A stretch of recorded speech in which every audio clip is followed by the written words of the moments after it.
Hello friends, it's Simran Vishwakarma from Gorakhpur. Now in this video we will see what is the rights of administration medication. Okay, तो video को start करते हैं। जो भी nursing students हैं and जो hospitals में duty करते हैं उनको ये पता होना चाहिए कि ड्यूरिंग मेडिकेशन एक नर्सेस के क्या राइट्स होते हैं मेडिकेशन करने के। तो ये इस वीडियो में डिस्कस किया गया है, तो वीडियो को पूरी तरह से देखें, पूरी लास्ट तक देखें और शेयर भी करें, लाइक भी करें। मेडिकेशन एडमिनिस्ट्रेशन में 5 राइट्स आते हैं। Right patient, right dose, right time, right drug and right route. ये जो पांचों मैंने बताए हैं ये बहुत ही ज़्यादा इंपॉर्टेंट होते हैं एक नर्स को जानने के लिए कि एडमिनिस्ट्रेशन के समय ये पांचों राइट्स उनको अच्छे से पता होना चाहिए। आइए मैं इसको थोड़ा सा डिस्क्राइब करके बताती हूँ। So first point is right patient. Right patient इसमें है कि नर्सेस मेडिकेशन करते समय राइट पेशेंट चूज़ करना है जिनका वो मेडिकेशन देने जा रही है। पेशेंट सबसे अच्छा तरीका ये है 2 चीज़ आइडेंटिफाई करने का। फर्स्ट है पेशेंट का नाम एंड देन सेकंड है उनकी आईडी। तो हम क्यों ना एक नर्सेस जाके पेशेंट से पूछे कि आपका क्या नाम है, तो वो लाउडली बोलेगा। अगर कॉन्शियस पेशेंट है तो वो अपना नाम बताएगा एंड देन हम उसे फाइल में देखेंगे उसके कि यही पेशेंट है या नहीं। साथ ही साथ वो अपने हाथ में आईडी बैंड पहना रहेगा। उस आईडी बैंड के थ्रू हम पेशेंट का आईडी आइडेंटिफाई कर सकते हैं, क्योंकि हॉस्पिटल में एक UHID नंबर मिलता है जो कि यूनिक नंबर होता है हर एक हॉस्पिटल का। वो एक इंडिविजुअल के लिए ही होता है। उस नाम से उस नंबर से कोई भी आईडी नहीं होती है। नेम सेम हो सकते हैं लेकिन ID is different UHID number. Sometimes क्या होता है किसी पेशेंट का name and sir name similar होता है, तो उसके थ्रू भी हम एकदम एक्यूरेट आइडेंटिफाई नहीं कर सकते हैं ना, कि क्योंकि नेम और सर नेम भी सेम हो सकता है। तो पेशेंट का हम आईडी UHID नंबर से ही एक एक्यूरेट पता कर सकते हैं कि ये पेशेंट है। हाँ, मैंने यहाँ पे बोला था कि हम पेशेंट से लाउडली पूछेंगे अगर कॉन्शियस है पेशेंट कि आपका नाम क्या है। बट इनकेस अगर वो साइकेट्रिक पेशेंट रहा तो आप उससे नहीं बोल सकते ना कि वो सही बता रहा है या गलत बता रहा है। तो हम यहाँ पे सबसे अच्छी प्रायोरिटी देंगे तो UHID नंबर को देंगे, जो यूनिक हॉस्पिटल पेशेंट नंबर होता है। ये बहुत ही ज़्यादा सेटिस्फाइड भी होते हैं कि ये पेशेंट राइट है। तो हम राइट पेशेंट को जानने के लिए UHID number, patient name, if patient is psychiatric and तो मोस्ट प्रायोरिटी हम देंगे तो हम UHID नंबर को ही देंगे। ये था राइट पेशेंट के लिए। नाउ हम सेकंड देखते हैं राइट ड्रग।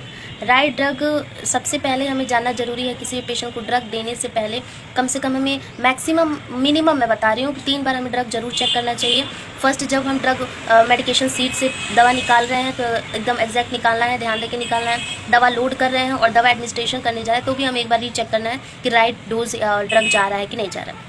तो हम राइट ड्रग की बात कर रहे थे। कुछ लासा आप लोगों ने सुना होगा, लासा की वजह से बहुत सारे मेडिकेशन एरर होते हैं। तो कुछ ड्रग्स ऐसे होते हैं जो सिमिलर नेम के होते हैं जिसका प्रीफिक्स और सफिक्स जो होता है सेम होता है। जैसे कि अगर हम बीटा ब्लॉकर की बात करें तो लास्ट में लोल आता है, ठीक है। तो उस समटाइम्स ऐसा होता है कि जब डॉक्टर कोई भी मेडिसिन प्रिस्क्राइब करते हैं तो कोई ड्रग जो राइटिंग होती है हमें समझ नहीं आती है। तो जब कन्फ्यूज़न रहता है तो आपको डॉक्टर से ये कंफर्म करना होता है कि सर क्या ये यही ड्रग है, क्योंकि राइटिंग की वजह से हमें ड्रग कुछ और लिखा होगा और कुछ और समझ में आएगा। इससे भी पेशेंट को ड्रग की वजह से हार्म हो सकता है नर्सेस के थ्रू, क्योंकि हम रॉन्ग मेडिकेशन दे रहे हैं पेशेंट को राइटिंग की वजह से। तो उसे भी हमें ध्यान दे के डॉक्टर, अगर आपको नहीं समझ में आ रहा है तो आप डॉक्टर से एक बार पूछे। तो ये भी एक राइट ड्रग है। ड्रग के लिए राइट्स है कि आप ड्रग को राइट ड्रग दें डोज के साथ, ठीक है। तो ये था राइट ड्रग के बारे में। ना थर्ड पॉइंट हम देखते हैं राइट डोज। राइट डोज भी एक मेडिसिन राइट्स में आता है, एडमिनिस्ट्रेशन राइट्स में आता है कि पेशेंट को दवा देने से पहले हमें राइट डोज देखना है। कभी कभी ऐसा होता है कि सर ने मेडिसिन प्रिस्क्राइब कर दिया है, OD BD अगर नहीं समझ में आ रहा है तो कोई हाई रिस्क अगर मेडिसिन चल रहा है पेशेंट को और वो OD जाना है तो उस पेशेंट को वो BD चला गया, lack of this one understanding. अगर डॉक्टर ने प्रिस्क्राइब कर दिया है तो हमें वो समझ नहीं आ रहा है नर्सेस को, तो वो उसे कंफर्म करना है कि सर ये सही है या सर OD है या BD है, इसको कंफर्म करना है। देन हम पेशेंट को दवा देंगे। नेक्स्ट दूसरा क्या होता है कि अगर किसी नर्सेस को लैक ऑफ नॉलेज है कि कौन सी दवा कितने में डाइल्यूट करनी है, लोडिंग डोज क्या है, मेंटेनेंस डोज क्या है, इसकी वजह से मेडिसिन एरर होता है। लेकिन अगर कब ये होता है, अगर कोई जूनियर है, अगर वो मेडिकेशन कर रहा है तो उसे अपने सीनियर से कम 2 से 3 बार कंफर्म करना है कि दीदी या फिर मैम जो भी है, क्या ये डोज ऐसे जाएगा, ये डोज ऐसे देना है, क्योंकि समटाइम्स इससे भी एरर होता है। मुझे पता है, फिर सबको पता है, कोई जानबूझ के किसी पेशेंट का हार्म नहीं करेगा, बट इतने से चीज़ के लिए एक पेशेंट को हार्म हो जाता है, डोज भी रॉन्ग चला जाता है। हो सकता है किसी पेशेंट को BD जाना हो तो OD चला गया, कम डोज गया और उसका इन्फेक्शन कम नहीं हुआ। अगर एंटीबायोटिक के डोज चलाने हो तो हाई रिस्क मेडिसिन का भी बहुत ज़्यादा वो होता है। तो ये होता है राइट डोज। और राइट डोज के क्या क्या राइट्स होते हैं, डोज को ध्यान से देख के पेशेंट को देना होता है। ये था राइट डोज। सो अब है राइट टाइम। ओके, यहाँ पे बहुत इंपॉर्टेंट है दवे को टाइम पे देना। यहाँ पे ये नहीं बोला गया है कि दवा अगर 8 बजे का है तो 8 बजे ही देना है।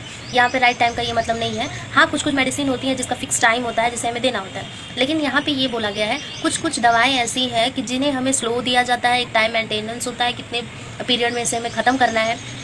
ड्रग कैलकुलेशन होता है कि ड्रग कैलकुलेट करके इतने पर आवर पे चलाना है तो कितने टाइम में वो ख़त्म होगा।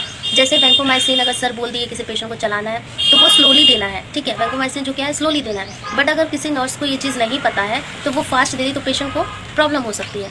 तो ये भी एक ड्रग एरर में आता है कि उसे टाइमिंग का पता नहीं है, ठीक है। तो जो इसमें ये बताया गया है कि जैसे अगर कोई भी इंजेक्शन जो है इन्फ्यूज़न के थ्रू चलाना है तो ये भी पता होना चाहिए कि उसे कितने टाइम में इन्फ्यूज़न के थ्रू चलाना है, कितने पर आवर पे चलाना है। यहाँ पे टाइम मैनेजमेंट पे देखा गया है, ठीक है। तो ये चीज़ ध्यान में देना है कि हमें पता होना चाहिए कि नर्सेस का राइट्स है, उसे पता होना चाहिए कि कौन सा ड्रग कितने टाइम में जाना है, कौन सा स्लोली जाना है, कौन सा फास्ट जाना है। ओके, नाउ ये था राइट टाइम।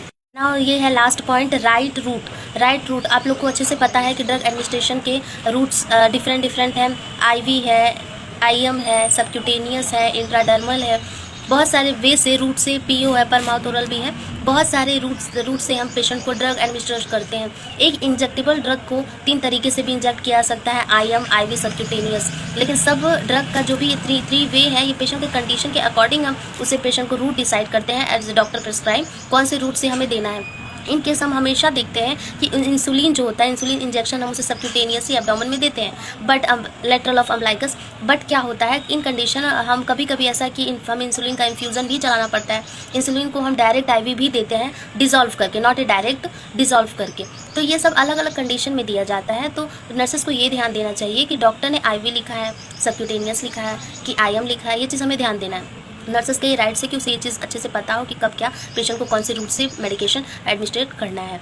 कभी कभी है कि अभी एनटीजी एक आता है, एनटीजी, ठीक है। तो एनटीजी को हम आईवी भी दे सकते हैं, एनटीजी को हम सबलिंगुअल भी दे सकते हैं और पीओ भी दे सकते हैं, ठीक है, ओरली भी दे सकते हैं। तो एनटीजी देते हुए तीनों वे से है, लेकिन इसका एक्शन कितने देर में ये रिएक्ट कर रहा है ये पेशेंट के कंडीशन पर डिपेंड करता है। उसी के हिसाब से डॉक्टर वो रूट भी डिसाइड करते हैं, इस रूट से दीजिए, तुरंत ये एक्शन होना चाहिए। तो ये था 5 rights of nursing medication administration के राइट्स जो भी थे।